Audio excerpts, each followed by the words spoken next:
And welcome back to Backspace Academy.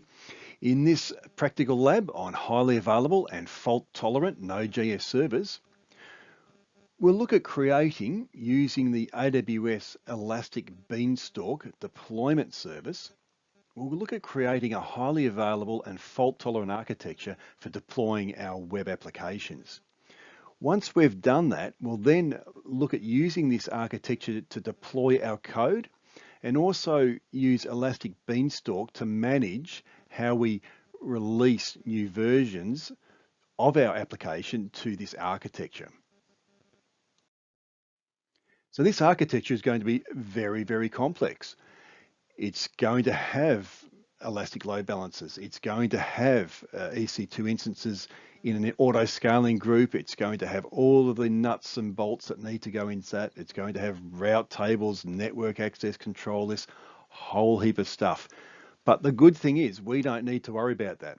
Although that's going to be created, the Elastic Beanstalk service is going to create that for us, which is really great if you're just starting to learn about AWS, or you just don't want to learn too much about AWS. You just want to get to the finish line without having to go through all the nuts and bolts stuff. And Elastic Beanstalk, it'll let you do that. It'll allow you to just supply it your code, and it will launch this environment for you. And when you've made changes, you've got a different version of your code, you just supply that to the Elastic Beanstalk service, and it will deploy and update that code to all of these EC2 servers that are out there. So let's have a look at that.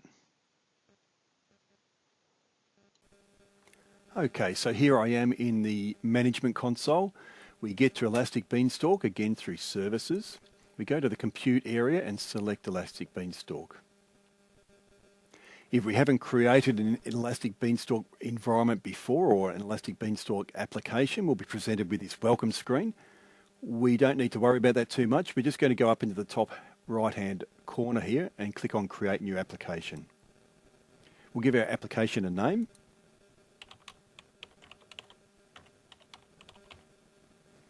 And we won't worry about giving it a description.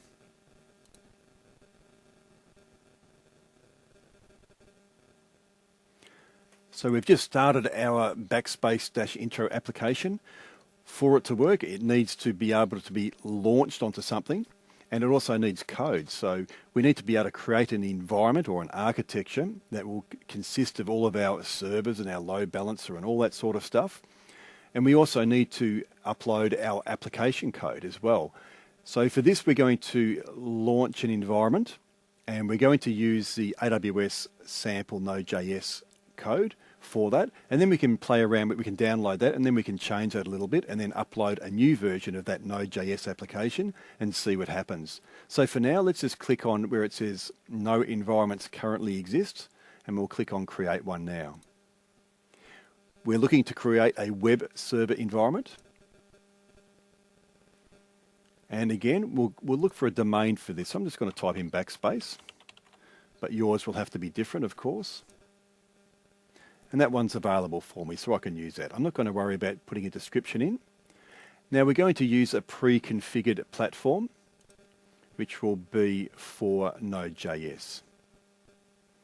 And for our application code, we're going to use a sample application. It's a good idea to use a sample application because your environment will get up and running very quickly, and then all you need to do is deploy your actual code that you're going to be using onto that environment afterwards. So that looks fine right now.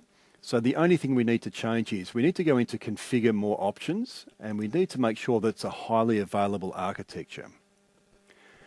So by default, it says low cost, free tier eligible, but we're going to go for high availability because it's going to be a production server environment. And so we'd like to have that highly available. We want it to have our instances across multiple availability zones if one of those availability zones goes down. And we also want to have a load balancer that distributes traffic across those availability zones, and also performs health checks on those servers so that if one server goes down, it'll replace it there for us as well. And now we just scroll down to the bottom here and we just click on Create Environment. Now, what will happen is that the Elastic Beanstalk service will now go through and it'll start creating this environment, and it'll create our EC2 services. It'll create our auto scaling group, it'll create our elastic load balancer, and it'll create all the routes and network access control lists and everything that needs to happen for that. And we don't need to worry about anything. And eventually it will come up to say that the application has been successfully launched. And after quite some time, we'll get this success screen, which is great, a big green tick. If we scroll down here and we just click on Show All for these recent events, and we can see exactly what happened. So we're now at the stage where we've got the environment health has transitioned from pending to OK. So that happened at, 3:08. And if we scroll down even further, we can see it was at 3:05. So it's taken about 3 or 4 minutes, and we've created that environment. Now, if you're going to do that manually, that would be at least a half an hour job to go through and create route tables and all this sort of stuff, and wouldn't be a quick process. So certainly it saves us a lot of time. So now that we've created our environment and it will have the AWS sample Node.js application on it, we can go to this URL up the top here and we can click on that and it'll take us to our application. And there we can see, congratulations, your first AWS Elastic Beanstalk Node.js application is now running. So what we're going to do is we're going to download this application, and we're just going to change it a bit. We're just going to change the color on the side here so we can see that the new version has come across. So it's jumping back into the console again. If we go back to our application, backspace-intro, so back up here, and then we go to application versions. And we can see here we've got our sample application has been deployed. So if we click on that, and it takes us to the documentation which will have the Elastic Beanstalk resources. If we scroll down here, we will find here we have the Node.js sample application in a zip file. So we just need to download that.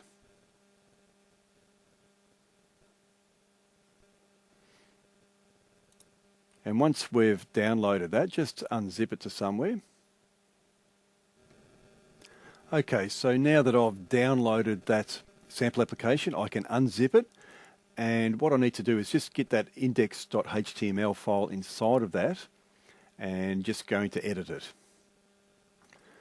Okay, so I'm just now got the index.html file in Notepad. And just going to scroll down to line 38, and we can see here we've got the background color for that text column. Just going to change that color to magenta. And then I'll just save that. So once we've modified that index.html, we just grab all of these files that we've unzipped, and we'll just add those to a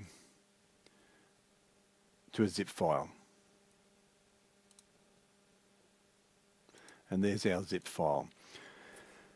So we need to go back into the AWS Management Console and we need to upload this new version of this application and see what happens. And back into the Management Console, we click on Upload. We just give this a version name, or we give it version 2.00, that'll do. We won't bother about a description. And we choose our file.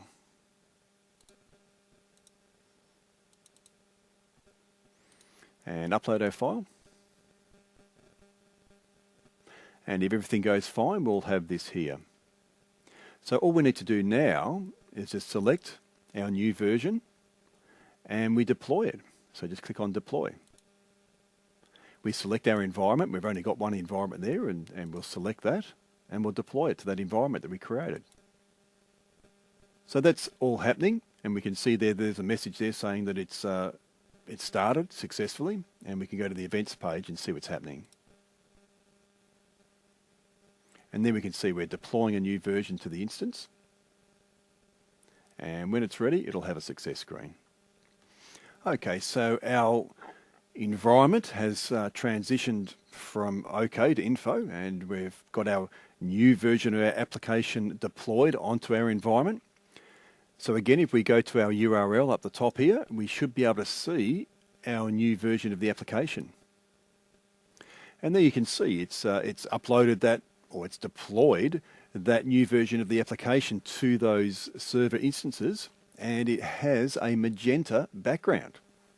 So that's how easy it is to launch a quite complicated, highly available and fault-tolerant architecture, and then use that to deploy your Node.js application and at the same time deploy updates when needed to that application. So that brings us to the end. So all that we need to do now is to go through and delete everything that we've done so that we don't get a big bill. Make sure you do this step because this is going to be a multiple availability zone environment. So it will have a lot of instances there and a lot of costs will be incurred if you don't clean it up. Okay, so the easiest way to do is to go into our backspace intro application. And we just go into Actions, and we delete our application. When you do that, it looks like nothing's happened. So all you need to do is to go back into the backspace intro environment, and you will notice that it says Elastic Beanstalk is terminating your environment. And again, you can go to View Events and see what's happening there. And when it has successfully terminated your environment, you'll be back to the welcome screen. So that brings us to the end of this lecture, and I'll see you in the next one.